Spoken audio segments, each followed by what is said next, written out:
Previously on Popping Collars. The woman whose name I can't pronounce who played Lady Bird has a Mexico birthmark on her cheek. Greta Gerwig? Saoirse Ronan. Sasha. It's not Sasha. It's like Sosha. Listen, I'm Irish, so I'm going to say Saoirse Ronan. This is like the most entertaining podcast ever. It's just us yelling, sure. Listen, she's a person. All right. I like her. Anyway, that's my favorite. That's your favorite.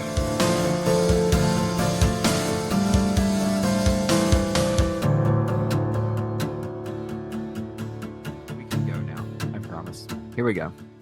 Welcome to Popping Collars, the podcast that lives at the intersection of religion and pop culture. My name is Greg Knight. I am the Director of Children and Youth Ministries at the Church of Bethesda by the Sea in Palm Beach, Florida. With me is my co-host, Liz Easton. Liz, welcome back. Hey, Greg. Thanks. Where are you and what do you do? I'm in Omaha, Nebraska, where I am the canon to the ordinary of the Diocese of Nebraska.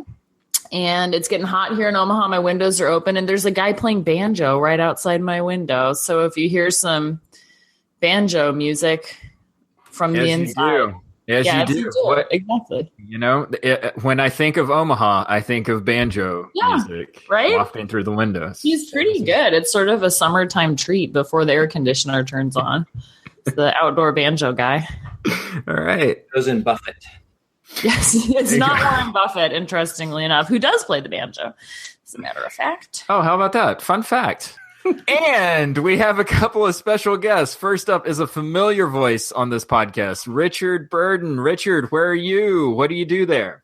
I am in Brookline, Massachusetts, and I am the rector of All Saints Parish here.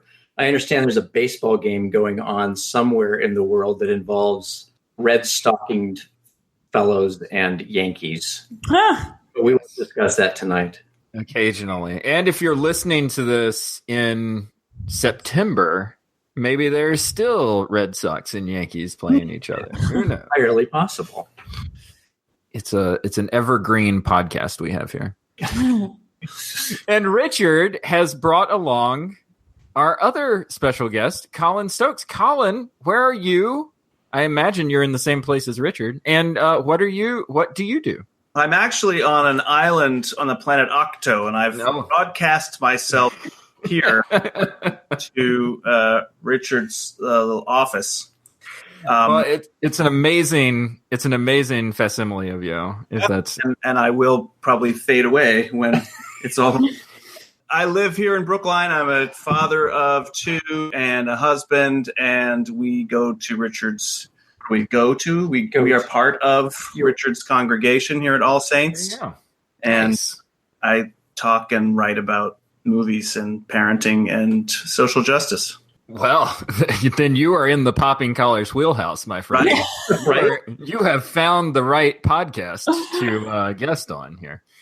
This is episode 82 of Popping Collars, and our topic today is blockbuster movies.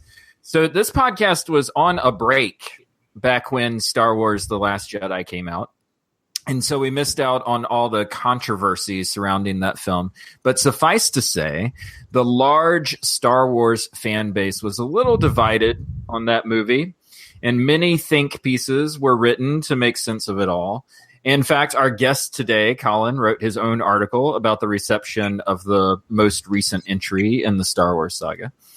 I think as we sit here on the verge of another big summer blockbuster movie season, it's a good time to take a step back and take stock of the legacy that a little shark movie called Jaws has given us with these event movies and their bloated budgets and their mammoth expectations. Colin, I'm going to start with you, okay? Mm-hmm. Really simple question to get you started. You ready? What do you think big budget movies owe their audience? Do you think they should follow a specific formula that casts a wide net for as many fans as possible? Or do you think blockbusters have room for nuance and the ability to subvert expectations? Yeah.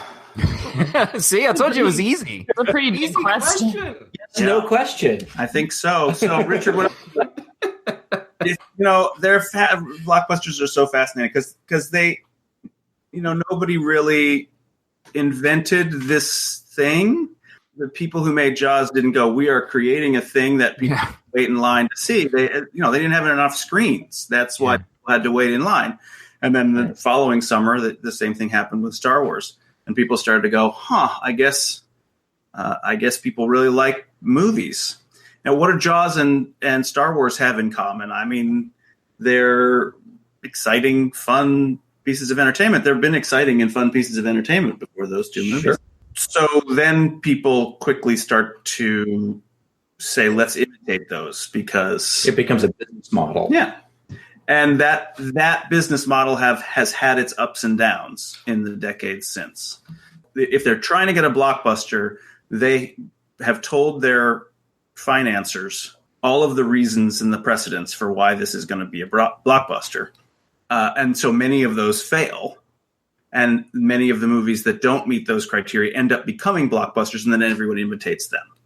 So I guess what I'm doing is getting to a little bit of the unknowability of that question, because Hollywood itself doesn't know which of the things it makes are going to be blockbusters. When I think of blockbusters, I think of a pretty simple formula that's evolved. I think you're right. Like, this is a concept that's evolved over years, but I think that we kind of know what it is we're talking about now, which is an effects-driven movie, name actors, like either a big name actor or lots of names that you can attach to the marquee, and a massive budget, usually a big marketing budget. So it's something that's really, that the studio's really banking on being a hit. Those were really good criteria, and I have one more. Oh, what's that? Which is that it's based on an existing brand or intellectual property that has that you can sell. What's a blockbuster what's one of the earliest blockbusters that you remember going to see, and what was it that made that movie feel different from just sort of regular movies that you saw at the time? I do remember when Jaws came out, and we were actually on vacation near the beach. And I grew up in Colorado, so I didn't know from sharks, but my parents would not let me watch Jaws. They would not let me go see it. So I didn't see the blockbuster Jaws until much, much later. So I guess the first one that I actually saw was probably Star Wars. I probably saw that 87 times the summer that it came out. I'm sure that as a kid, I saw some movies that were really big blockbusters, but the first one I remember being really excited about and like going to, I think I went to twice, was Titanic. Yeah. But I remember like that was a big deal. And for me, it was totally marketed as a big blockbuster. And it also matched up perfectly with my like hormonal landscape at the time. Like the big sweeping romance, Leonardo DiCaprio, tragedy, history. It had it all. Sex in the back of an old car. Like it was just all those things. It was great. Yeah, and I remember it being like almost more feelings that I could handle. Like it was so big. The feelings of it were so sweeping and big. So that's kind of the one that strikes me. And I saw all the like Star Wars and stuff like that later on. I have a brother, but the one that I really remember latching onto in the theater was Titanic. So that is so interesting, Liz, because Titanic, people thought it was going to flop. People thought it was a catastrophe. I mean, how long was that since Waterworld? Like Waterworld was like maybe 2 years before? Yeah. It was by far the most expensive movie ever made. Everyone thought it was the stupidest idea. And then everyone knows how it ends. Right. Mm-hmm. Yeah. And it became it became a kind of hit where people just couldn't believe people were still going to see it 25 times. And now we've had several of those, some of them by the same director. But the perfect example of a movie that is a blockbuster, though the rest of the industry thought it wouldn't be. Mm-hmm. But also, I'm noticing a pattern between Jaws and Star Wars and Titanic and even like Jurassic Park and the Marvels. And when you asked about like the first experience, mine was probably E.T. Mm-hmm. And first of all, I knew E.T. was a blockbuster because everybody else had seen it, and I know I needed to see it because everybody else was talking about it. And that's true of all these movies. They generate this crazy kind of peer pressure to see it, so you can be part of it. And I think one of the reasons that all these movies end up generating the word of mouth is a particular form of catharsis. There's a transcendent emotional climax to all of these movies.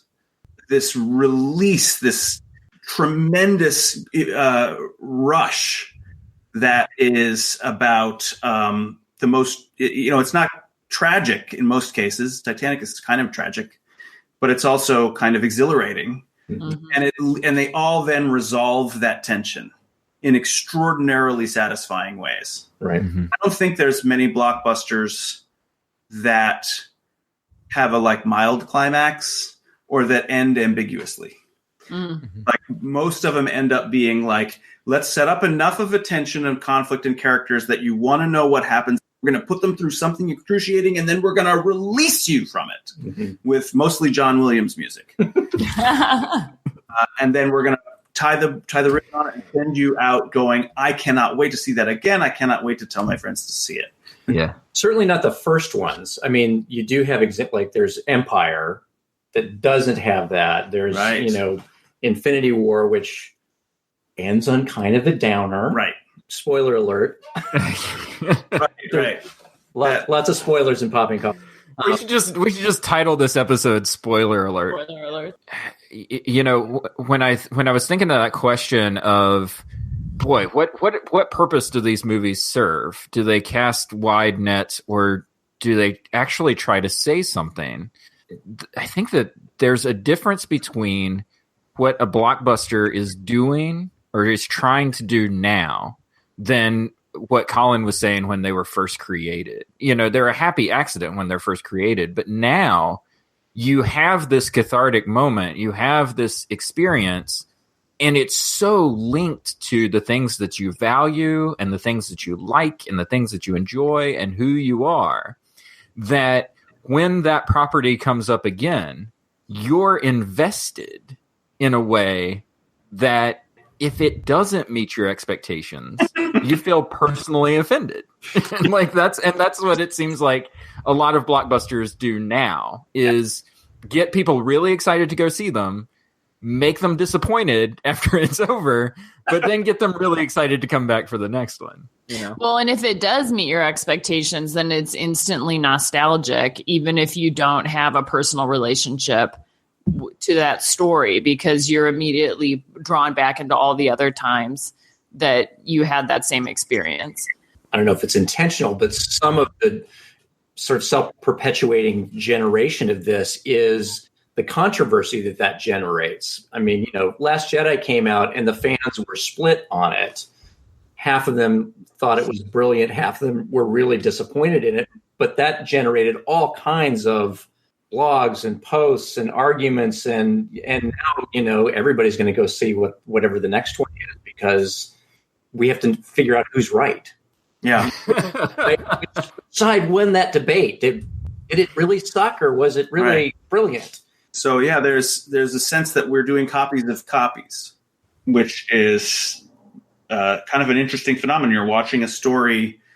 There are still original movies that become blockbusters, but the ones that are dominating, the ones that Disney owns, are Disney's also remaking their cartoons as live action movies. Right. So like which is also about fan service. It's like we're not making you're not going to watch Maleficent and be like, neat movie about a witch. You're watching it going, this is a commentary on another piece of entertainment that I have already consumed. And after the initial kind of excitement of them wears off, like 10 years later, you look back on these films and you're like, I don't know. I don't know what I got so excited about. I'm really thinking of that with the new sort of Jurassic Park entries that are out now, where it's like, boy, you tapped into the nostalgia that got people back in the theater. Like, oh man, I remember T-Rexes when I was a kid. And then if you give that movie like a year on DVD or, video on demand or something, really the cracks start to show in it, like, boy, that movie's terrible. But the dinosaurs. But it's dinosaurs. Yeah. I'll watch every Jurassic Park movie ever just because of the dinosaurs. There you go. Love them. Right. Yeah. I watched Jurassic Park and Lost World and Jurassic Park 3 with my kid, my son. And there are just not enough dinosaurs. There can never be enough dinosaurs. And that's the one thing that you can say about the new ones is because computers can do it for cheap now. There's like plenty. Let's talk more dinosaurs. More dinosaurs. Give me more dinosaurs. Dinosaurs eating other dinosaurs. That's what I want. They're having all these scenes and they're walking through the jungle and they're talking. Not Jeff Goldblum there are no again. Dinosaurs. But yeah, the stories provide no memorable emotional payoff. There's no sense. In the original Jurassic Park, you feel this rush of like, oh my God, the T-Rex came out and they saved them. That's amazing. Yeah. And you can still feel good about that, however slow the movie is throughout. But the other ones don't have any feeling of, I was taken through something and you gave me a rush. Telling people you've got to see this, like, that's a huge part of this. Like, Richard was saying this idea of like going to see Star Wars 87 times, but it wasn't like going to see Star Wars 87 times. It was like telling 87 of your friends, like, you've got to see this movie with me. Like, this is an incredible experience. Yeah. Yeah. Yeah. Like, I'm thinking specifically of Last Jedi because I think Rian Johnson had something that he wanted to say in Last Jedi. And it's like, well, wait a second. This isn't the platform to say something, right? And like, if you want to say something, do that in Brick. Do that, do that in Looper. Like, don't say something in Star Wars. What we want to see in Star Wars is pew pew. And I just think that, like, I think that sometimes those are the expectations that we take to a lot of institutions where it's like, so like we have a giant mega church near us. And I think, a lot of the sentiment that I hear from folks there is like, well, I just want to show up and just do church. Like, I don't want to be involved. Like, I don't want to do like a bunch of stuff. Like, they're Blockbuster people. They just want to do their Blockbuster thing. But I know that like there's still a spiritual longing there. There's still something that's being fed, right? Absolutely. And like you see that in large churches as well. I mean, I think it has to do with, like I said, with authenticity and with the movement from sort of consumerism, which has totally influenced American Christianity and probably all religions in the last several decades, a move from that type of consumerism to real discipleship. And that's hard work, but big churches can do it too. And just like little churches do. Little churches, I think, are sort of made for it because of the depth of relationship that already exists between people in a really small community. But when you see these mega churches, they thrive and grow because they're creating small groups that are super intentional and super, beholden to mutual accountability and all the rest. So I do think that there's a longing for that everywhere. Yeah. Connection, right? Yeah, not everyone buys into it, of course. A lot of people, that is either too scary or too much, or you want something different from church. And I think that it's okay to try to meet that. Like, I think that Sunday morning, like a good blockbuster with a great score, ought to have a pretty, like an emotional arc that is a real emotional experience that people leave feeling touched and changed and renewed. So, and that takes a lot of attention. I think that's absolutely right. I served as a much smaller church before I came here. And somehow out there's a narrative that all movies should be blockbusters or all churches should be big churches. And if you're not doing that, you're somehow failing. I think that too, there's a grass is greener syndrome on both sides of the equation. Like small churches look to big churches and say, if only I had those resources, my resources are so stretched. And big churches look to small ones and say, if only I had that intimacy or if only I had that flexibility. And the truth is that no matter what size your church is, if you're doing ministry you're stretched no matter what. Like it's a scale. So really big churches have more programs to run, and that's expensive. They have bigger assessments to pay, and that's expensive. They have the building to maintain and, all of the rest. It's all like we're all kind of chugging along here, and the grass is not greener. There are beautiful things on either side, or, are all across this spectrum, but it's just different. I like that word failure, because I think that sometimes we do see things in those respects. It's like, when we were talking about Waterworld being a bomb or something like that, just from the Blockbuster end of things, like I think we tend to apply that, that to sort of membership and numbers and stuff like that in our world, where it's like, boy, if we don't hit that pledge number, we're a failure. If this is our measuring stick, pledge numbers and membership numbers, then what's our message? Yeah, and I think it is important to pay attention to the numbers. I think like anything else, if you track the numbers, they're likely to grow. And, Jesus tells us that, to go out and make disciples of all nations. And, hopefully we are spreading that and growing. But Jesus also promises us that whenever 2 or 3 are gathered, he is present. And every priest I know, including myself in a super large church, knows what it's like to bust it for a program and only 2 people show up. Yep. And so that happens in big churches and it happens in small churches. And what the common denominator is people just being faithful and doing their jobs. The story of It's a Wonderful Life bombing, it's one to keep in mind. Wizard of Oz being sort of forgettable at the time. The movies that we'll probably keep watching, whether they were expensive blockbusters or little scrappy ones, are the ones where the people who made them believed in the story that they were telling and gave their best. Their performances, the makeup, the sets, the editing, the score. They just wanted this to affect the people who are going to participate in it. And they're movies that we want to watch with our family, movies that we want to show to, somebody on a date and say, like, this is a movie that means something to me. Does it mean something to you? Right. And that's not that different, is it, from sharing the gospel? No, and it's a lot like the Jesus story. Like, who saw that coming? Like this little band of weirdos who were really committed to, a beautiful message, and it looked like a failure. And, and now here we are. Pretty big blockbuster. Pretty big blockbuster. Pretty big blockbuster.